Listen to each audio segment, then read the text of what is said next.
ಅನುರಾಧ ರೈತರ ಮಹಿಳಾ ಸಂಘ ನಾವು. ಸರಿ, ನನ್ನ ಹೆಸರು ಪಚ್ಚಮ್ಮನವರು.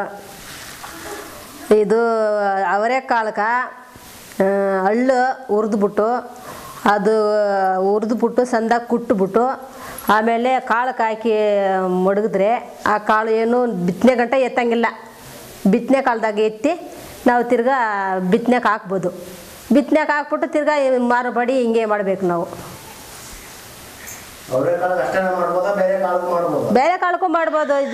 ಇದು ಮುಳ್ಳು ಎತ್ಕೊಬಂದು ಅದನ್ನಾಗ ಅಟ್ಟಿ ಮಡಗಿ ಅದು ಮುಳ್ಳು ಕೆಳಕ್ಕ ಅದ್ರ ಮೇಲೆ ಕಾಳು ಅದ್ರ ಮೇಲೆ ತಿರ್ಗಾ ಮುಳ್ಳು ಹಾಕಿ ಅದು ಮಡಗ್ಬೋದು. ಇದು ಒಂದು ವಿಧಾನ ನಾವು ತೋರಿಸ್ತಾ ಇದ್ದೀವಿ. ಅದೇ ಇದು ಹಲ್ಲು ಕುಟ್ಕೊಳೋದು, ಅದು ಹುರ್ಕೊಳೋದು, ಸಂದಾಗ ಹುರಿದ್ಬಿಟ್ಟು ಒಳ್ಳಾಗ ಸಂದಾಗ ಕುಟ್ಬಿಟ್ಟು ಆಮೇಲೆ ಕಾಳು ಬಿಸಿಲಿಗೆ ಅಷ್ಟೊತ್ತು ಹಾಕಿ ಎತ್ತಿನ ನೆಳ್ಳನಾಗ ಹಾಕ್ಕೊಂಡು ಆಮೇಲೆ ಕಾಳಕ್ಕೆ ಹಾಕಿ ಅದು ಮಡಗ್ಬಿಡೋದು.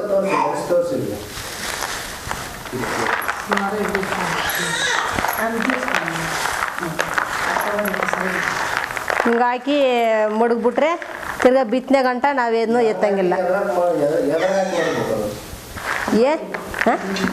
ಮಡಿಕೆನಾಗ ಹಾಕಿ ಮಡಗ್ಬೋದು, ಗೋಣಿ ಶೀಲ್ದಾಗ ಹಾಕಿ ಮಡಗೋದು, ಶೀಲ್ದಾಗೂ ಹಾಕಿ ಮಡಗ್ಬೋದು, ಏಂದ್ರಾಗಣ ಮಡಗ್ಬೋದು.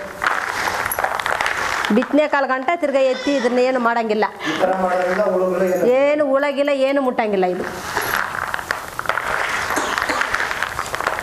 ಮಡಗ್ಬಿಟ್ರೆ ತಿರ್ಗಾ ಇದೇನು ಮುಟ್ಟಂಗೆ ಇಲ್ಲ. ಹಳ್ಳು ಹುರಿದ್ಬಿಟ್ಟು ಹಿಂಗೆ ಮಾಡಿ ಮಡಗ್ಬಿಟ್ರೆ ಏನಾಗೋದಿಲ್ಲ.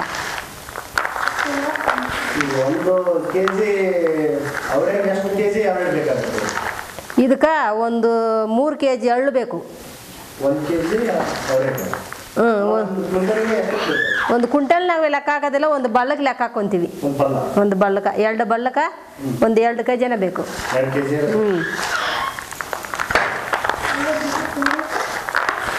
ಕುಂಟಲ್ ಲೆಕ್ಕ ಸ್ನಾನ ಮಡಗಿದ್ರೆ ಹಂಗೆ ಕುಂಟಲ್ ಹಾಕ್ಬೋದು. ಕುಂಟಲ್ ಲೆಕ್ಕ ಮಡಗಂಗಿಲ್ಲ ನಾವು.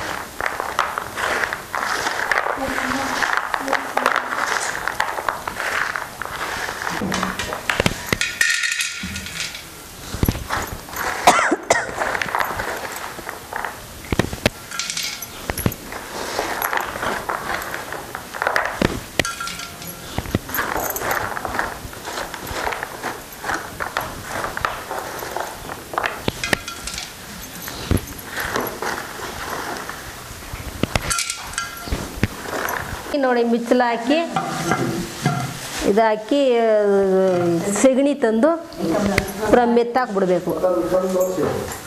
ಹೇಳ್ತಾ ಸಾಣಿ ಇಲ್ಲ, ಸೆಗಣಿ ತಂದು ನೋಡಂಗೆ ಹಾಕಿ ಇದಕ್ಕೆ ಮೆತ್ತಾಕ್ಬಿಟ್ಟು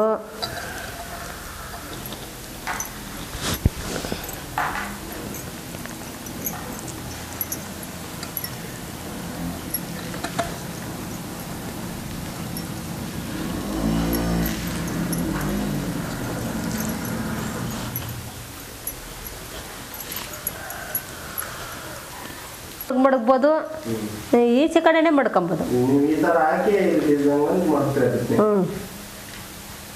ಈ ಥರ ಹಾಕಿ ಮಡಗ್ಬಿಟ್ರೆ ತಿರ್ಗಾ ಬಿತ್ತನೆ ಕಾಲ ಗಂಟ ನಾವು ಮುಟ್ಟಂಗಿಲ್ಲ. ಬಿತ್ತನೆ ಕಾಲಕ್ಕೆ ಎತ್ತಿ ಬಿತ್ತನೆ ಹಾಕ್ಬೋದು.